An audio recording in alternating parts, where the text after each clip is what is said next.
ഒഡീഷയിലെ സംബൽപൂർ എന്ന ലോക്സഭയെ പ്രതിനിധീകരിക്കുന്ന നേതാവാണ് ബി.ജെ.പിയുടെ ധർമ്മേന്ദ്ര പ്രധാൻ. ധർമ്മേന്ദ്ര പ്രധാനെ അനാവശ്യമായി വലിച്ചിഴയ്ക്കുകയും അദ്ദേഹത്തെ സംരക്ഷിക്കാൻ ശ്രമിക്കാതെ കേന്ദ്ര നേതൃത്വം അദ്ദേഹത്തിന് ബലിയാടാക്കുകയും ചെയ്തു എന്നാണ് ഒഡീഷയിലെ അദ്ദേഹത്തിന്റെ അനുഭാവികൾ പറയുന്നത്. ഒഡീഷയിൽ വളരെ വൈകാതെ തന്നെ അട്ടിമറി സംഭവിക്കുമെന്നും അതിന്റെ ഉത്തരവാദി ഞങ്ങളല്ല എന്നും അവർ പറയുകയാണ്. കേന്ദ്രം ഒഡീഷയ്ക്ക് ആവശ്യമായ പിന്തുണ കൊടുത്തില്ല, ധർമ്മേന്ദ്ര പ്രധാൻ അടക്കമുള്ളവരെ സംരക്ഷിച്ചില്ല എന്നുള്ള വലിയൊരു സങ്കടമായി അവർ പറയുന്ന കാര്യമാണ്. മാത്രമല്ല, ഒഡീഷ മുഖ്യമന്ത്രിയായ മോഹൻ ചരൺ മാഞ്ചിയെ നിലവിലുള്ള സ്ഥാനത്തുനിന്ന് മാറ്റി പകരം മുഖ്യമന്ത്രിയായി ധർമ്മേന്ദ്ര പ്രധാനെ അവരോധിക്കണമെന്നും പറഞ്ഞിരിക്കുകയാണ്. ധർമ്മേന്ദ്ര പ്രധാനെയായിരുന്നു ബി.ജെ.പി. ഒഡീഷയിൽ മുഖ്യമന്ത്രി സ്ഥാനത്തേക്ക് പരിഗണിക്കാനിരുന്നത്. എന്നാൽ കേന്ദ്രമന്ത്രിയായതിനു ശേഷം അദ്ദേഹത്തെ ആ സ്ഥാനത്ത് നിന്നും രാജിവെപ്പിക്കേണ്ടതില്ല എന്ന കാരണം പറഞ്ഞാണ് ബി.ജെ.പി. മറ്റൊരു വ്യക്തിയെ അവരോധിച്ചത്. അതും ബി.ജെ.പി. സാധാരണഗതിയിൽ താൽപ്പര്യം കാണിക്കാത്ത ദളിത് മേഖലയിൽ നിന്നുള്ള ഒരു വ്യക്തിയെ പിടിച്ച് അവിടെ മുഖ്യമന്ത്രിയായി അവരോധിച്ചത്. എന്നാൽ ഇപ്പോൾ ധർമ്മേന്ദ്ര പ്രധാനിന് ജോലിയും കൂലിയും ഇല്ലാതിരിക്കുന്നൊരവസ്ഥയാണ്.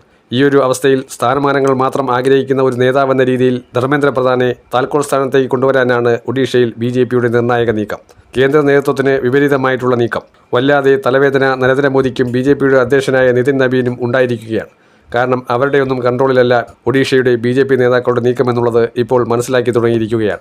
ധർമ്മേന്ദ്ര പ്രധാന് ഒഡീഷയിൽ വലിയ റോളുണ്ട്. ഇപ്പോൾ ജയിച്ചു കയറിയ 78 MLA-മാരിൽ 40 MLA-മാരും ധർമ്മേന്ദ്ര പ്രധാനെ അനുകൂലിക്കുന്നവർ, അല്ലെങ്കിൽ അവർ ധർമ്മേന്ദ്ര പ്രധാനെ മുഖ്യമന്ത്രിയായി കാണണമെന്ന് ആഗ്രഹിക്കുന്നവരാണ്.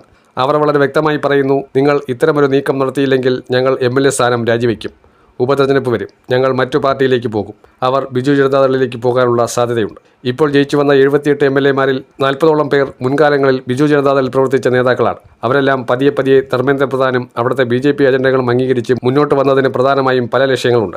അധികാരം പിടിച്ചെടുക്കുക എന്നുള്ളത് മാത്രമല്ല, നിലവിലുള്ള ബി.ജെ.ഡിയിലെ ചില അഭിപ്രായ വ്യത്യാസങ്ങളാണ് അവരെ ബി.ജെ.പിയിലേക്ക് ആകർഷിച്ചത് എന്നുള്ളത് നമുക്കറിയാം.